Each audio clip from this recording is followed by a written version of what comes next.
আসসালামু আলাইকুম ওয়া রাহমাতুল্লাহি ওয়া বারাকাতুহু। সম্মানিত দর্শক শ্রোতা, যে যেখান থেকে দেখছেন এবং শুনছেন, আলহামদুলিল্লাহ। আর আজকে বিষয় হচ্ছে যে কোনো মানুষ যদি জিনগ্রস্ত হয়ে থাকে, বারবার ধরার পরেও সে তাকে ছাড়ছে না, তাহলে আপনি কী করবেন? আলহামদুলিল্লাহ, যদি এই বিষয়ে ভিডিওগুলো পেতে চান তাহলে গায়েবী শক্তি এই চ্যানেলে আপনারা সাবস্ক্রাইব করেন, শেয়ার করেন, কমেন্ট করেন। আলহামদুলিল্লাহ, নিত্য নতুন আপডেট, নতুন আধুনিক চিকিৎসাগুলো আপনারা পাবেন কোরআনুল কারিমের শক্তির মাধ্যমে। কোরআনুল কারিমের গায়েবী শক্তির মাধ্যমে এই আমলগুলো আপনারা পাবেন। আর বিষয় হচ্ছে যে কোনো ব্যক্তি, এখন আসি মূল আলোচনা। আপনি দুরূদে ইব্রাহিম 7 বার তেলাওয়াত করবেন।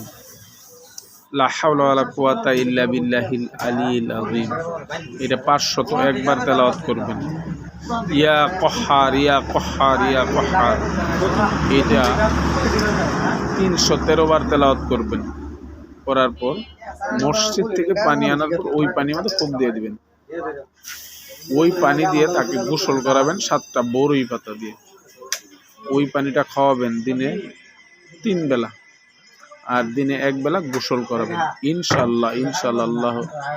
এর পরবর্তীতে আবার দুরূদে ইব্রাহিম 7 বার তেলাওয়াত করবেন, ওই পানি খাওয়াবেন এবং ওই পানি তাকে গোসল করাবেন বড়ই পাতা দিয়ে, কুল পাতা দিয়ে।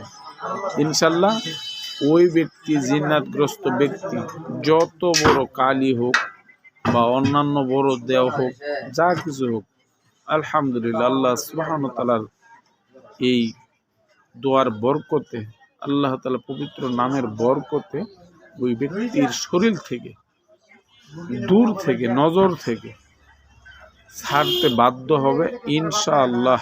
এটা আমার পরীক্ষিত জিনিস, আপনাদের কাছে কিছু কিছু করে দিতেছি, আপনারা নেবেন।